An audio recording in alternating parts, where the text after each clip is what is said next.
मोरे घर पनिया पिलाई दी है जान गे, कफन ओढ़ाई दी है टूटत ही जब प्राण गे। मोरे घर पनिया पिलाई दी है जान गे, कफन ओढ़ाई दी है टूटत ही जब प्राण गे। हगे हमारा से तोरा जाती प्यार होता भेंट साक्षात कर लगे।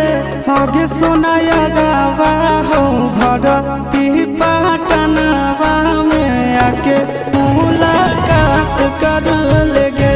हगे सोनाया रावा हो भरती